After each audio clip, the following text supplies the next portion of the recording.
Thanks for joining me on the release of the 2024 Python Talent and Salary Report.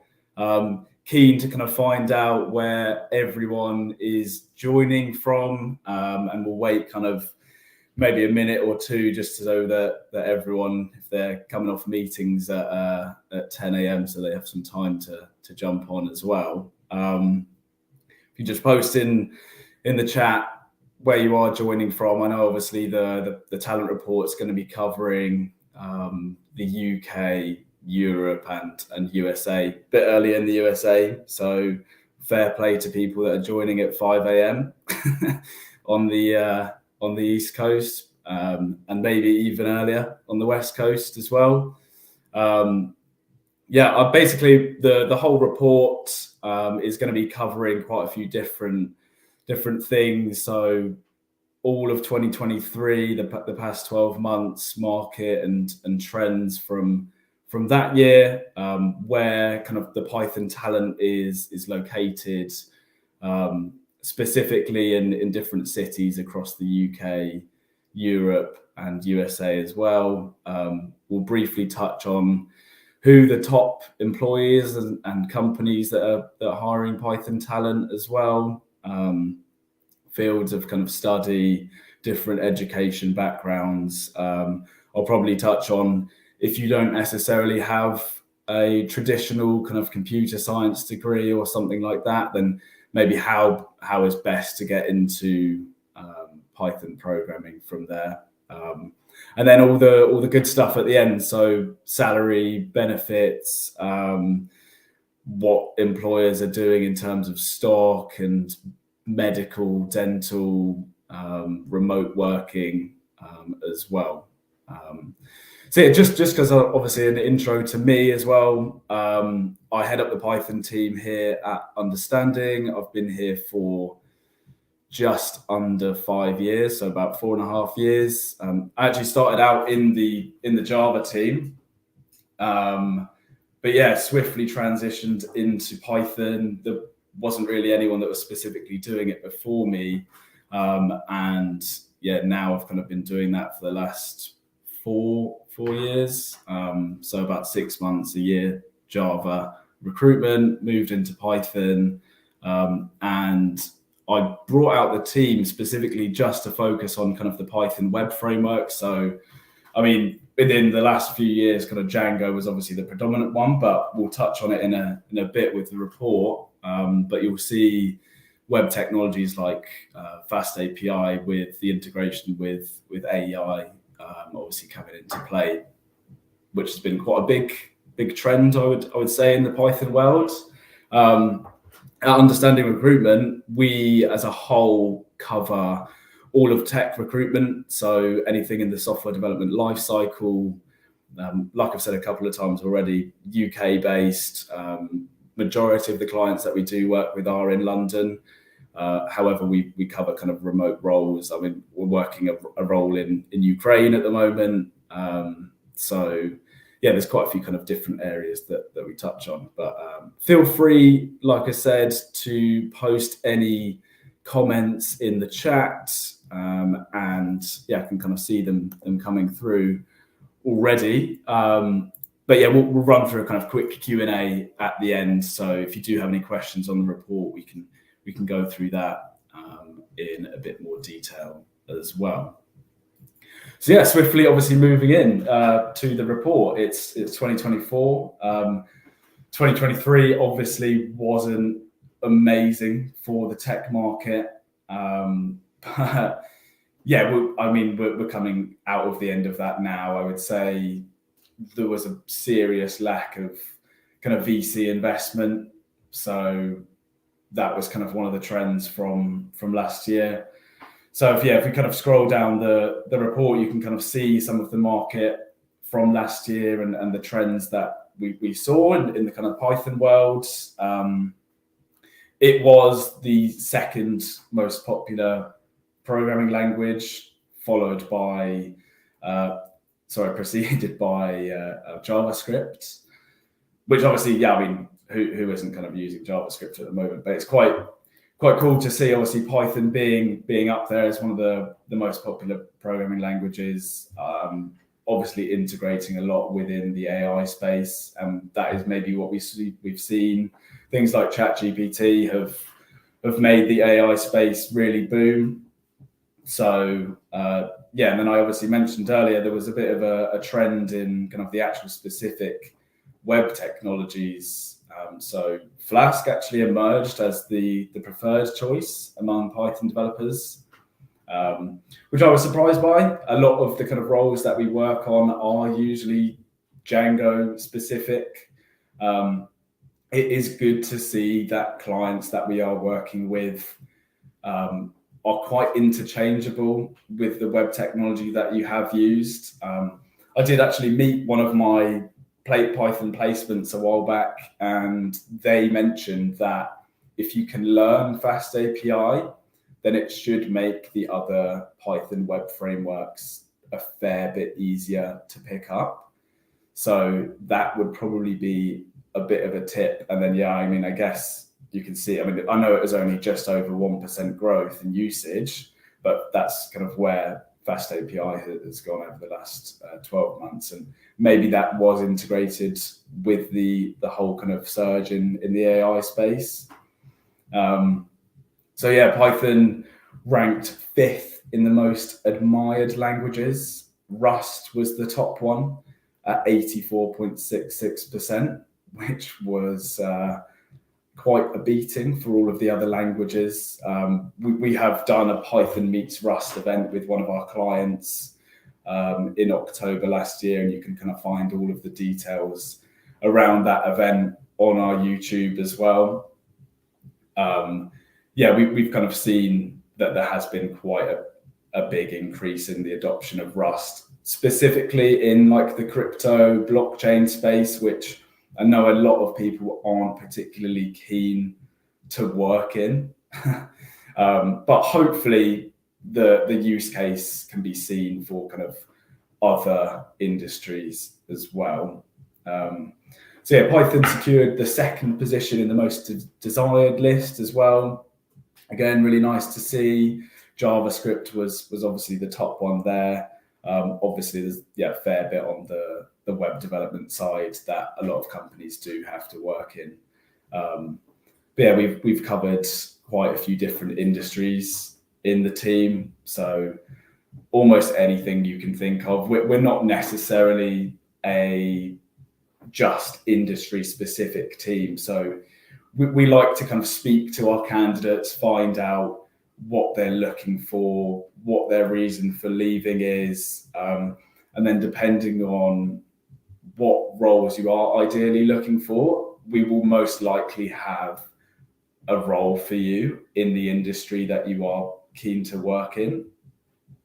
Because we would hate to kind of work with candidates who say, oh yeah, I just want to work in green tech, and there's only kind of a few things that we can give out to them. So we kind of feel it's more valuable to work with candidates who are looking to just specialize in the Python space, and we can send them out to different clients, and then we will probably learn more about the Python language that way as well. So yeah, the whole kind of report is actually taken from the last 12 months.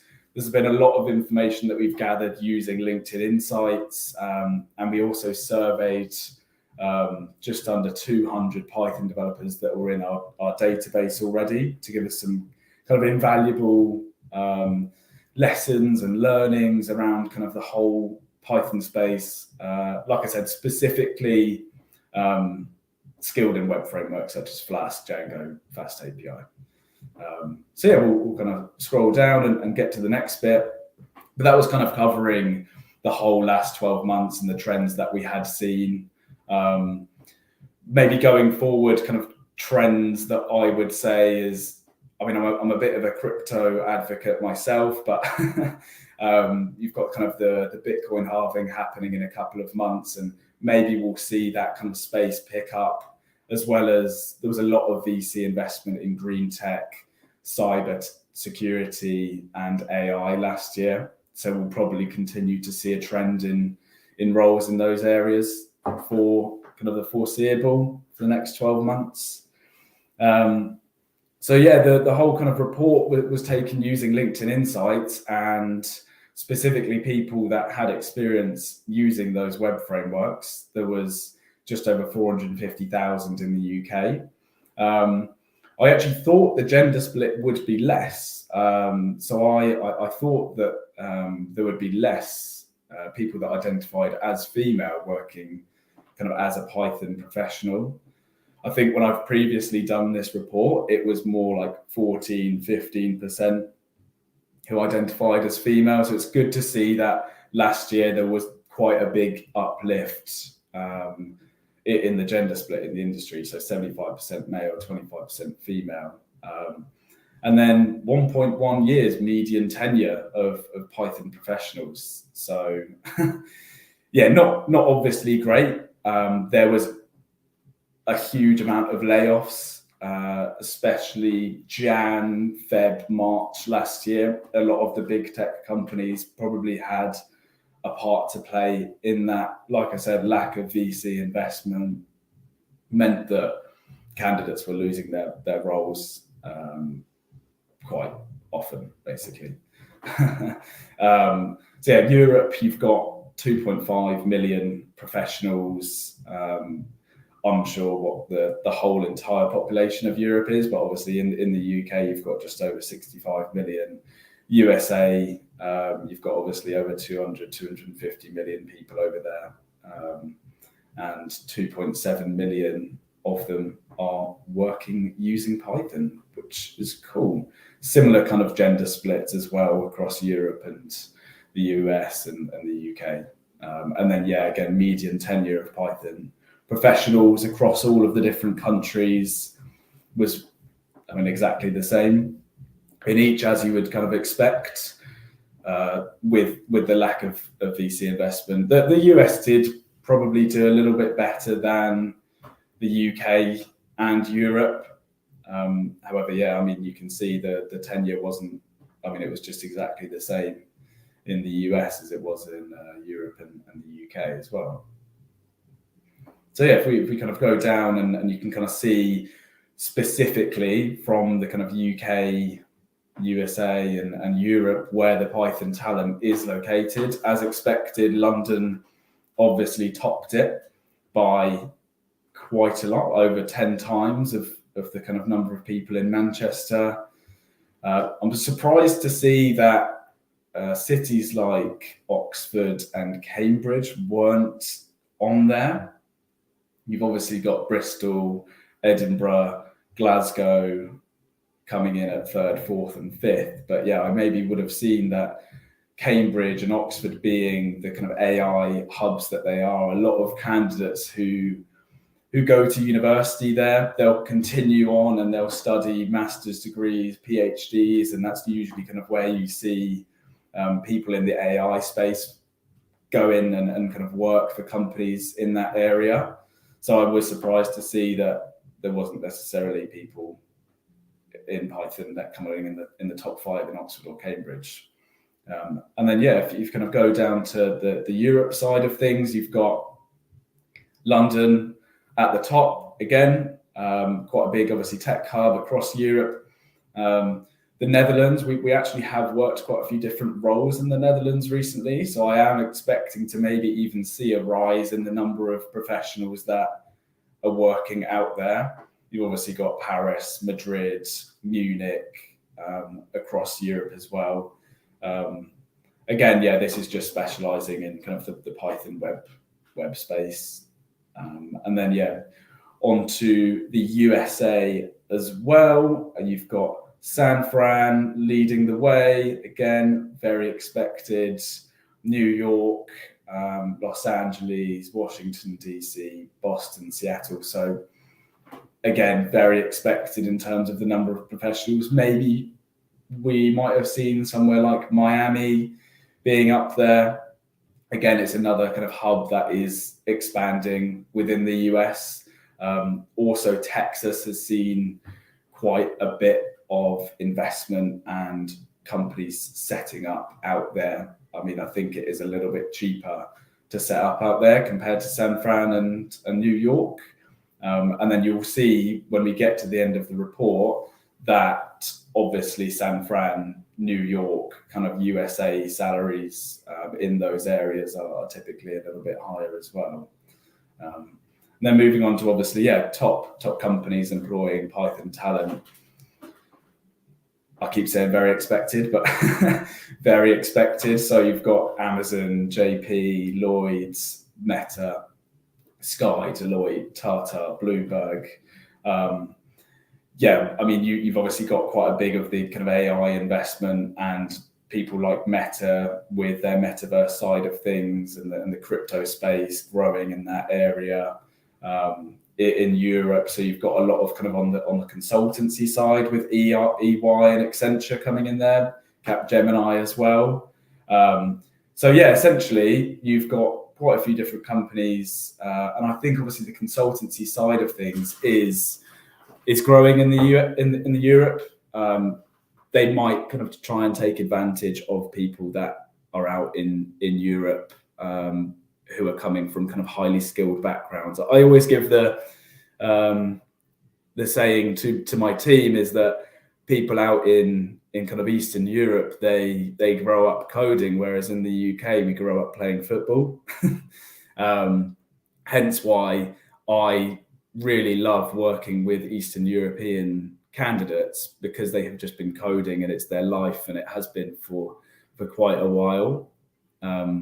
And then, out in the US, again, all of the big tech companies, Google, Amazon, AWS, Apple, Meta, and you potentially will see companies like TikTok who have been absolutely rinsing candidates from Meta, Google, Apple, and Amazon in the last 12 months specifically. I think they're probably one of the only big tech companies not to have made layoffs, and they've taken advantage of all of the other big tech companies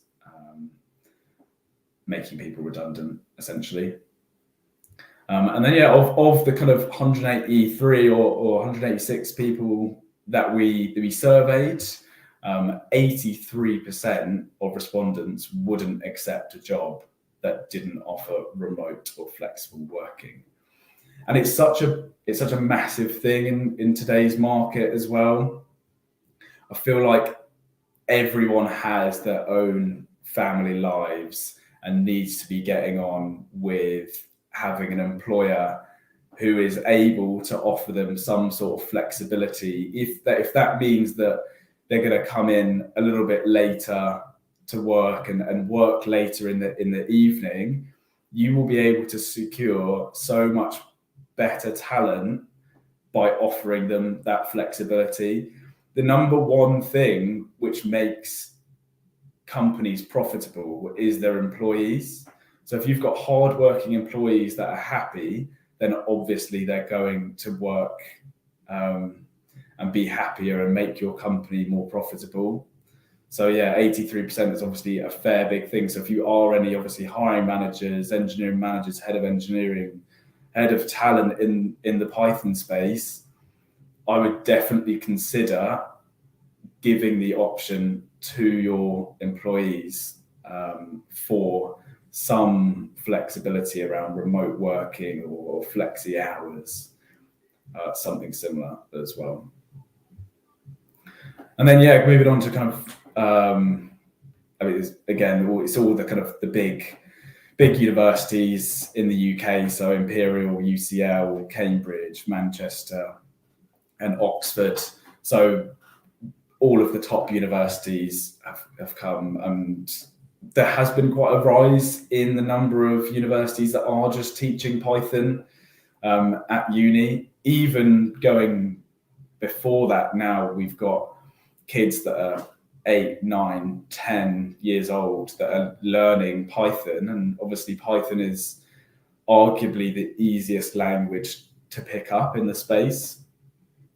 So it's no shock to see that you've got a lot of people coming out of universities that are just learning Python, and then that obviously will feed into the next 5-10 years, and we'll probably continue to see a rise in the number of people using Python in the industry. So yeah, again, for Europe, you've got Technical University of Munich, Imperial, Delft, all the kind of top unis across Europe. There's a website called World University Rankings, and you can actually see where the universities rank in the world. And it's something that I kind of use very often as a Python recruiter, checking people's backgrounds and kind of seeing who the top talent is in the space. And then out in the USA, Georgia Institute of Technology, you've got University of California, Berkeley, Illinois, and University of Texas at Austin. So again, some of the best ranking universities out in the US as well. And then moving on to kind of degrees and fields of study, no shock to see computer science, another way of saying it, computational science, mathematics, physics, information technology are all the top degrees that people usually study to go on to work in the Python industry. So exactly the same for Europe.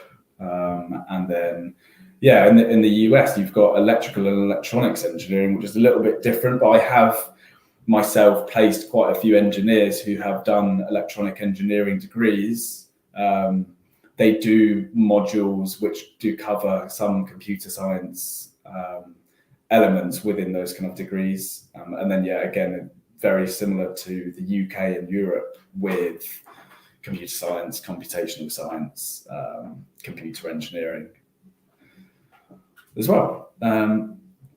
Moving on to obviously the good stuff I mentioned earlier as well. What kind of benefits do Python professionals typically receive? And this obviously links into giving employees flexible and remote working. And I guess that is, and it should be seen as a benefit, maybe arguably not.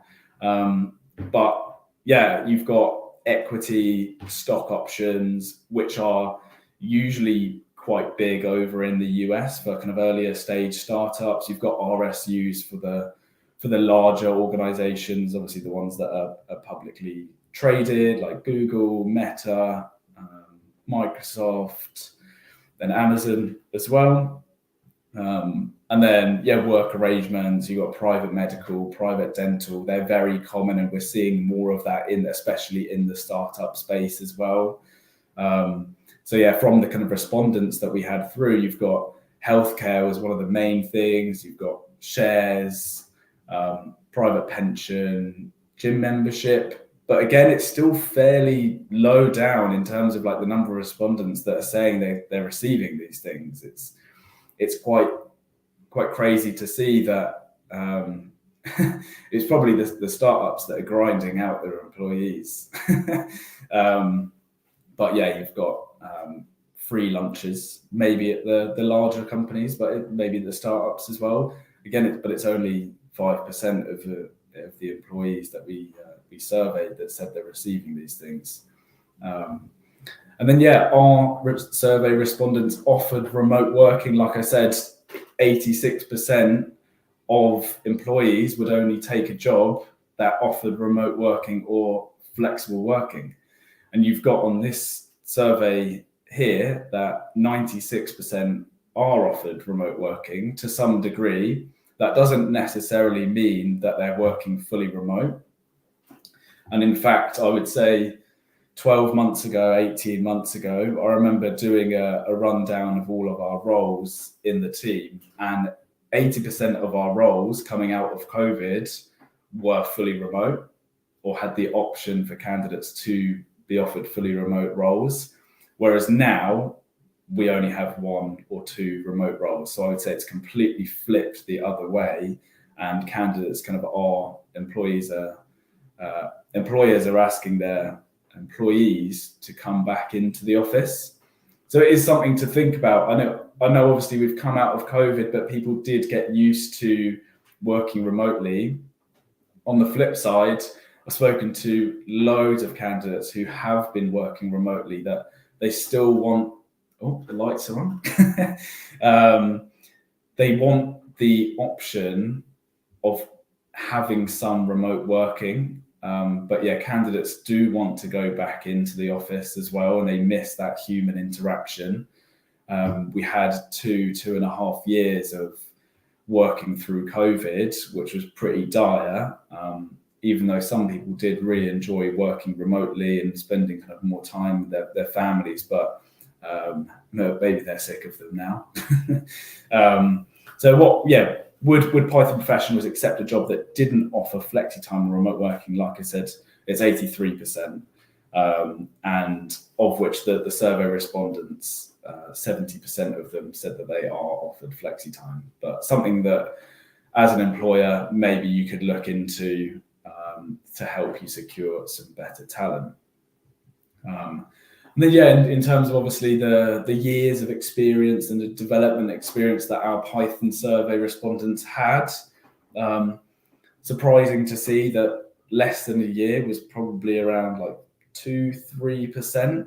The majority of them were 6 to 9 years experience, and actually we had quite a few over 10 years. But obviously, with the increase in kids at school learning Python, it is one of the easiest languages to pick up. I would probably predict that the respondents that we have in the future, there will be a higher percentage of them with less than a year, 1 to 3 years as well. And then, moving on to if people feel that they're remunerated well, or think they're underpaid, and actually 52% did say that they were paid fairly well, 15% well. Maybe you could argue that that is above market rate, but you never really know with these things. Is the people that have responded to the survey might think that they are being paid well. So definitely after the LinkedIn Live, pop me a message, and we can kind of run through to see if you are paid well. And we'll also kind of touch on it in a couple of minutes when we do move on to the salaries as well. And then 33% thought that they were being underpaid. So we'll move on, and we'll see what the salaries actually are from the kind of Python salary guide that we've put together. And this does cover the UK, Europe, and USA.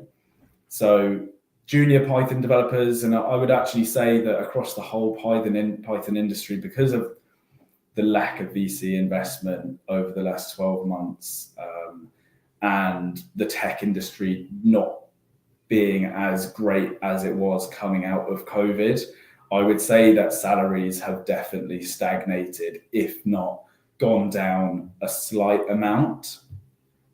So if you are receiving a pay rise, then unbelievable work. Going into this year, I do expect them to increase by a few percentage points. So you've got 40 to 55,000 for a junior.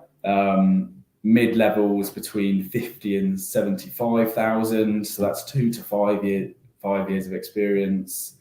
Seniors at 70 to, that says 110. Can't quite see the screen. But then you've got leads at 90 to 120, principals 100 to 140.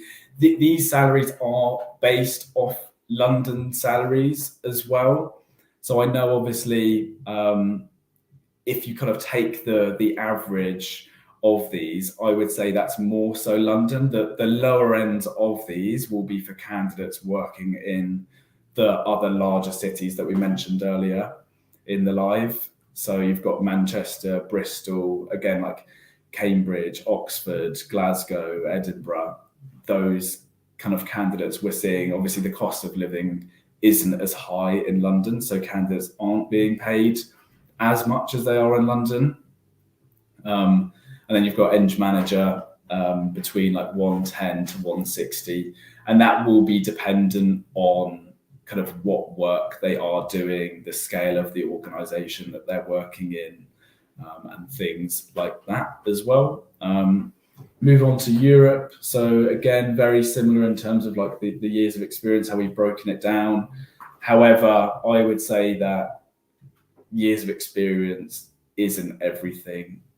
There are some companies out there that are pretty strict in terms of years of experience, but as a recruiter, it's kind of our job to chat with you and find out a bit more about you and what projects you've worked on, what impact you've had. It's very hard to kind of get your foot in the door if you're applying directly to companies, because all they will look at is, when did this person graduate from university, or how many years experience have they got in industry? And they'll either automatically reject you based off that, or they'll put you through to an interview. Whereas if you come through a recruiter like us, we'll have a chat with you, we'll kind of find out more about what work you've been doing and what impact you have had on your projects. If you've led on any project as well, then we can always make a case, and probably a better case than if you were to apply directly to roles as well.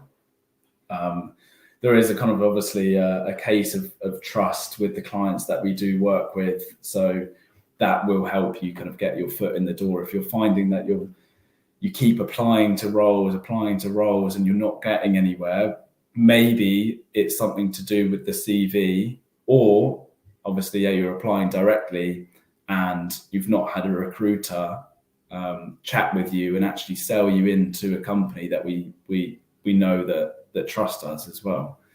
And then moving on to kind of the USA as well. I know obviously Europe maybe was a little bit lower. Europe is quite wide in terms of kind of salaries. We do see a lot of people in Europe with a wide range. Sometimes I speak to candidates who are kind of paid 10, 20,000 less than kind of London prices. It maybe is dependent if they're working for somewhere in Europe, or if they're working fully remotely for a US-based company or a London-based company. So I would say typically for the kind of lower end salaries, it's if they are working in the kind of the local markets out there, like Berlin, Amsterdam, Italy, kind of areas around Italy as well. But then if on the upper end, if they are working fully remotely for maybe UK based companies, then that's kind of where you will see those higher salaries. And then, in the USA, it's kind of based off, a lot of kind of companies base their salaries off where they are and what stage they're at in terms of funding. So you've got entry level seed, $130,000 up to, I'd maybe say that's from around 80,000. Junior, so you've got 2 to 3 years, seed funding, 130,000. So very similar to kind of the entry graduate level. But as you go up through the ranks in Series A, Series B, the companies have got a little bit more funding behind them, and they can afford to pay their engineers and find kind of those better players in the market as well. And then you move on to kind of mid-level, 3 to 6 years, up to 150,000 for seed. And also it's worth noting that as you do move up through the seniorities, you are likely to see an increase in equity and stock options. So if you do kind of progress later on in your career, then you'll kind of see quite a few increases in terms of the amount of stocks that you do get. And a lot of kind of candidates out in the US do usually say, I'm looking for kind of total comp of this or total comp of that, but these salaries are specifically just base salaries. And you can kind of have a look at the jobs that we've got on our website. So the link is just there below, and we've got kind of a few different roles across Europe and the UK, and you can roughly gauge kind of the salary levels from those roles that we've advertised on our website as well. So yeah, and then obviously you move on to senior, lead, like we did with the UK and USA, engineering manager. There was a massive increase, obviously post-COVID, with salaries across the USA. I'd say loads of people were getting fully remote roles for San Fran-based startups, or San Fran-based companies in general. So salaries across the USA did just increase by a fair amount. We had people that were working kind of in the middle of the States kind of area, Texas, and they were working fully remotely for San Francisco-based companies. And that led to kind of a whole countrywide increase in base salaries. I mean, also on the equity side and the bonuses as well. So yeah, I'd say obviously in the USA that the comp figures are significantly shaped by the funding stage of a company. I was mentioning there the equity kind of allocation ranges, so 5% at the seed level, and 0.5% for Series B and beyond. And then yeah, the leading companies present kind of distinct options, carrying a unique weighting on those options as well. And then yeah, if we kind of scroll down, we've got a big old stat there. It's 52% of respondents believe that they are paid fairly. I think we obviously covered that earlier, but it's quite a significant number, because if you flip that on its head, 48% of respondents believe they're maybe not paid fairly. I know there was only about 10 or so percentage of people that said that they were potentially paid well. So yeah, I mean, we'll kind of progress on to the comments and everything, but you've obviously got my LinkedIn there. I've done a little snazzy change on the URL, Python-recruitment. And then, yeah, my email address is jsmith@understandingrecruitment.com. So quite an easy one to find as well. So yeah, we'll have a look through the comments and everything on here, and we'll kind of see a few of the ones here. Nice. So yeah, we'll grab this one. So I'm someone who has limited experience in Python. I've spent extensively in the field of .NET framework. Wanted to know if there's a way for me to transition into Python, especially in data science and AI. It was a good job you asked for this one, because I did a little bit of prep beforehand, found some courses online that you can use.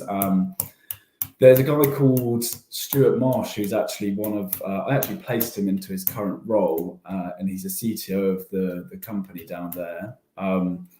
He was in a very kind of, not necessarily the exact same situation, but he came from a background of not even spending any time in coding, and he actually got his way into coding by just practicing in his spare time. He did a few freelance bits for clients. He literally just learned to code online, watching YouTube. But there's a few kind of different courses out there, specifically in the data science and AI space. So you've obviously got Coursera, Codecademy, Udemy, I think are three of the biggest online courses out there that you can find to get you into specifically the data science and AI space. The AI space is very competitive. So if you do want to become a machine learning engineer, then it will be very difficult to get into. A lot of the candidates that we work with have got at least a master's degree. Majority of clients are kind of preferring people to have PhDs. So yeah, like I said, if I was you, I would check out some of those courses that I mentioned.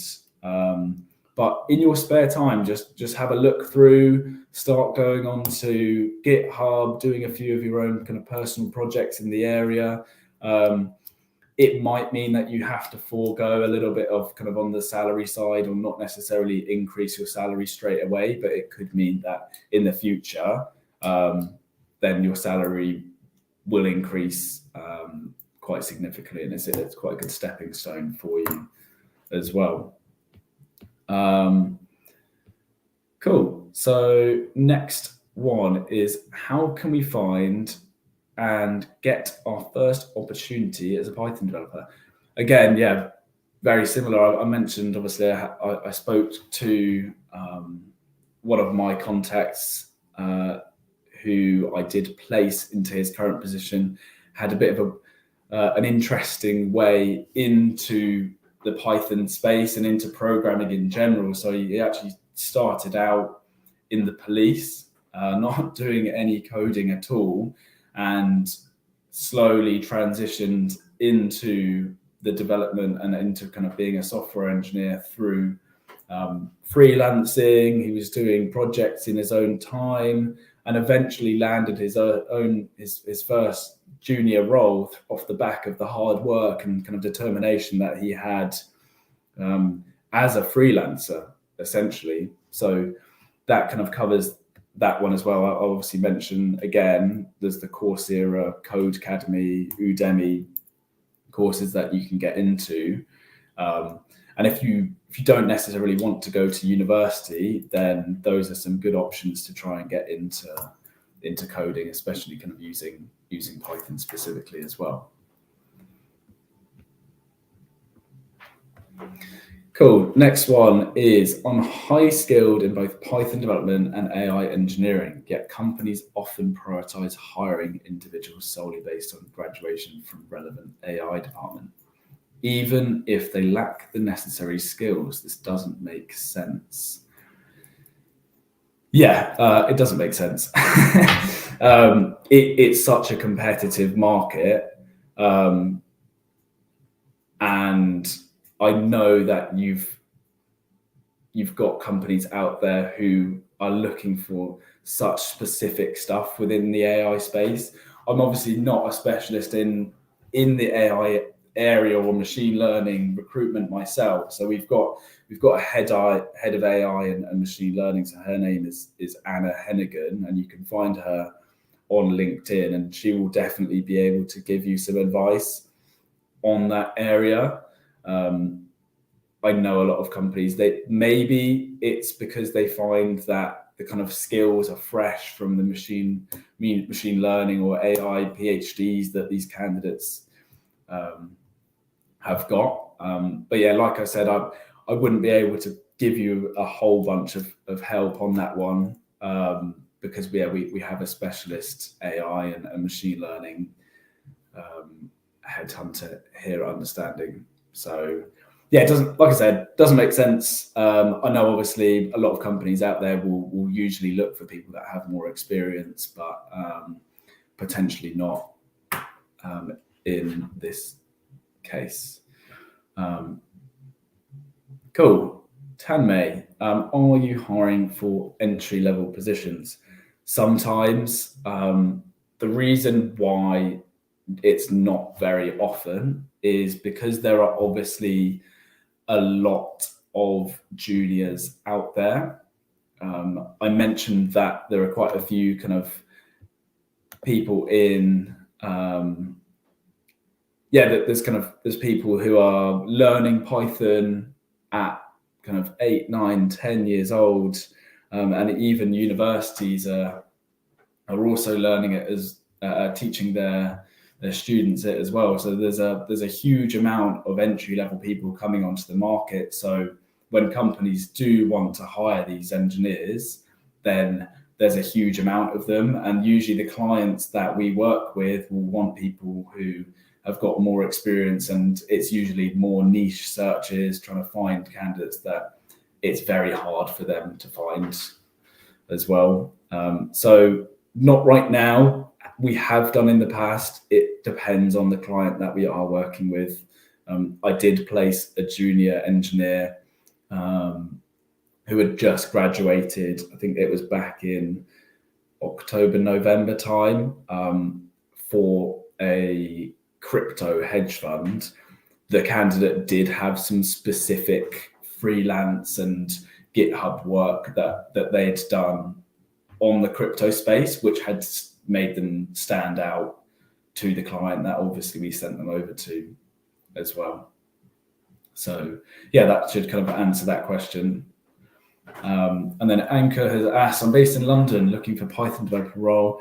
Yeah, I mean, I'm always happy to speak to people on a one-to-one basis. This LinkedIn Live, essentially, I mean, obviously it's not one-to-one, but it should help you with the whole entire kind of job search.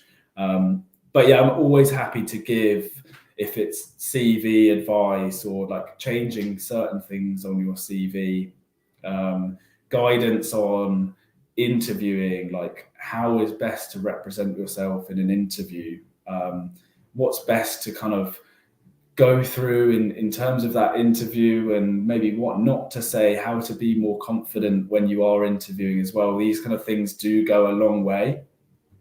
Even things like saying, I am really interested in this role that I'm applying for at the end of your interview should go such a long way, because it will make you stand out. Clients don't really want to kind of risk hiring someone that's not necessarily going to be interested in the role. So that will help you at the end of the interview process as well. But yeah, I mean, in general, obviously, to kind of summarize, we've run through different markets and trends where the kind of Python talent is located across the UK, USA, and Europe as well.